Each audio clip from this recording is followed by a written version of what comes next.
Hello everyone, welcome to yummy bite channel. तर आज आपण बनवणार आहोत पावभाजी. तर यासाठी मी गॅसवरती कुकर ठेवलेला आहे गरम करायला. तर यामध्ये मी बटर घातलेलं आहे.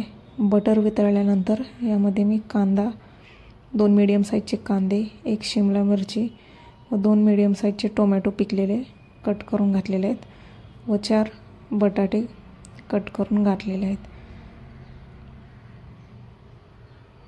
हे छान बटरमध्ये परतून घेतल्यानंतर यामध्ये मी भिजवलेले वाटाणे घातलेले आहेत.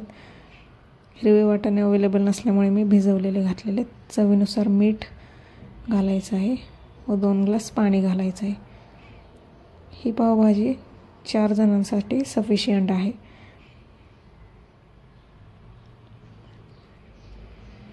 तर कुकरला आपण झाकण लावून याच्या 5 शिट्ट्या काढणार आहोत.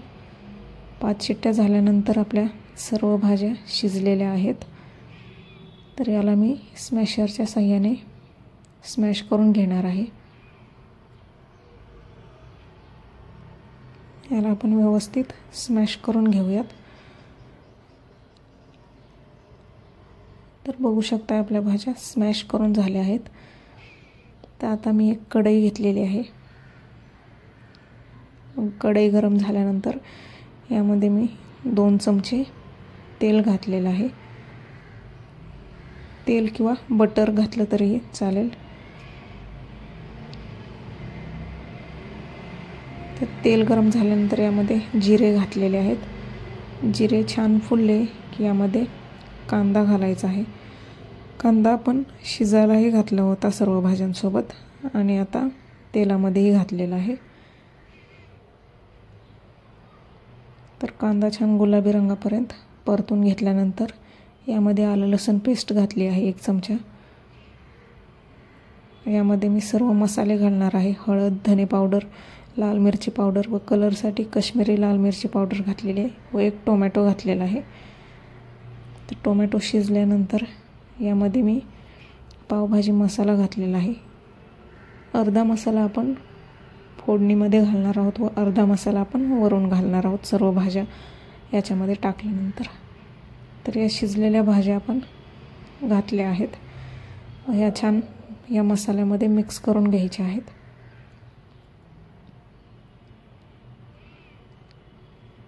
तर बघू शकताय आपल्या पावभाजीला कलरही आला आहे.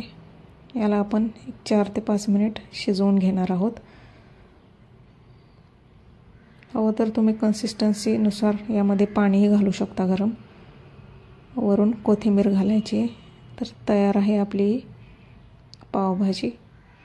यावर बटरही घाला वरून थोडंसं. तर इकडे मी तवा गरम करायला ठेवलेला आहे. यावरती तूप घातलेलं आहे. तूप गरम झाल्यानंतर याच्यामध्येच मी पाव भाजून घेणार आहे. तर दोन्ही साईडने आपल्याला तूप लावून घ्यायचं आहे व हे सर्व पाव भाजून घ्यायचे आहेत. तर बघू शकताय खरपूस असे पाव आपले भाजून झालेले आहेत. तर तुम्ही नक्की ट्राय करून बघा या पद्धतीने पावभाजी.